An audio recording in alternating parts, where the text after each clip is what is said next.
की, भारत माता की, वंदे वंदे, इंकलाब इंकलाब।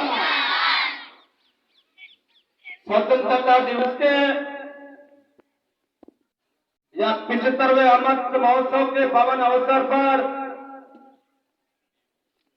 मेरी ओर से आप सबको हार्दिक बधाई और मंगलम शुभकामनाएं।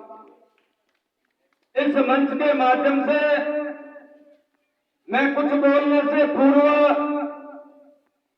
इस देश की आजादी की लड़ाई में जिन्होंने अपना योगदान दिया है, जिन्होंने अपना बलिदान दिया है, चाहे वो नेताजी सुभाष चंद्र बोस हैं, चाहे वो हंसते हंसते फांसी पर चढ़ने वाले भगत सिंह जी है, चाहे तात्या टोपे जी है, झांसी की महारानी लक्ष्मीबाई है,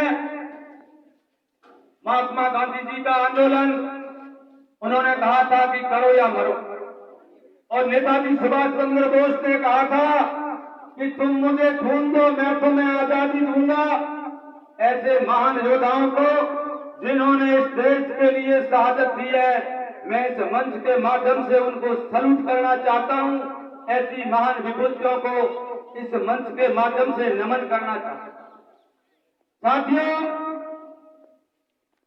इस देश को आजाद हुए 75 वर्ष हो गए हैं। इस देश में अंग्रेजों का राज रहा, इस देश में मुगलों का राज रहा, इस देश में विभिन्न प्रकार के प्रांतों के लोगों का राज रहा, इस देश में सामंतशाही का राज रहा।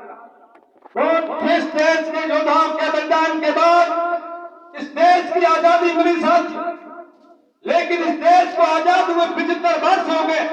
आज हमारे देश के शक्तिशाली प्रधानमंत्री माननीय नरेंद्र जी मोदी जी का आह्वान है कि हर घर में तिरंगा होना चाहिए, हर घर में ये झंडा लहराना होना चाहिए।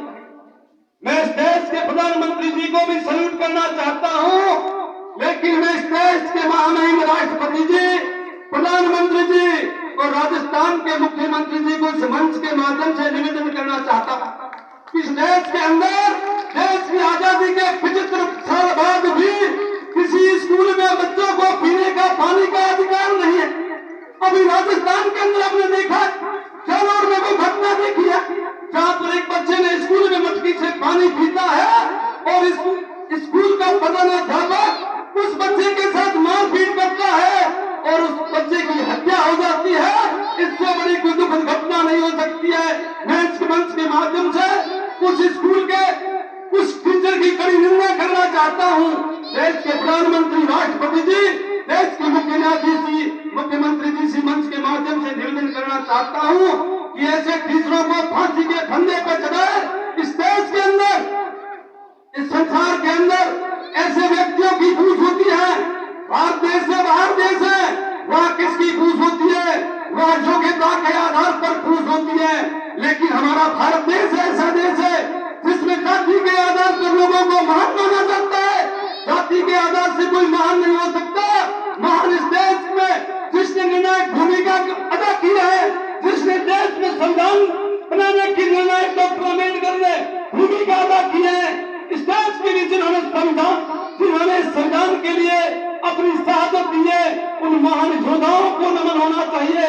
वो इस देश के अंदर महान होते हैं, लेकिन इस देश में जातिवाद का ग्राफ बहुत अधिक बढ़ गया है। जगह जगह पर ऐसे बच्चों को मौत का शिकार होना पड़ रहा है। लेकिन आने वाले समय में इस देश में अंग्रेज भी भागे, दोनों भी क्यों भागे? क्योंकि इस देश में बहुत बड़ा महासंग्राम हुआ था और इस जातिवाद के मुद्दे पर भी इस देश में बहुत बड़ा महासंग्राम होने वाला साथी। इस जिंदगी के अंदर कायम लोग दिन भर में 50 बार मरेंगे। जो योद्धाओं का सूरबार जिंदगी में एक बार मरोगे, 50 बार नहीं मरोगे। लेकिन अन्याय और अत्याचार सहन करके नहीं मरेंगे। इसी के साथ धन्यवाद इस विद्यालय के स्टाफ और भाई सुखदेव जी को धन्यवाद। मुझे इस मंच के माध्यम से बोलने का अवसर दिया। यह मंच पर विराजमान पांगरसर ग्राम पंचायत के सरपंच प्रतिनिधि, राजस्थान पुलिस के सेवानिवृत्त सब इंस्पेक्टर श्रीमान करुणाराम जी लीलर साहब, श्रीमान हरसिंह जी बच्चू जीएसएस के अध्यक्ष, श्रीमान कुशाल सिंह जी भाटी, भाई एडवोकेट गोवर्धन जी, सेठ राजू जी और तमाम इस ग्राम पंचायत के वार्ड पर श्रीमान दिल्लाराम जी और तमाम जनप्रतिनिधि पधारे हुए हैं। आप सबको मेरी ओर से पुनः इस स्वतंत्रता दिवस के पावन अवसर पर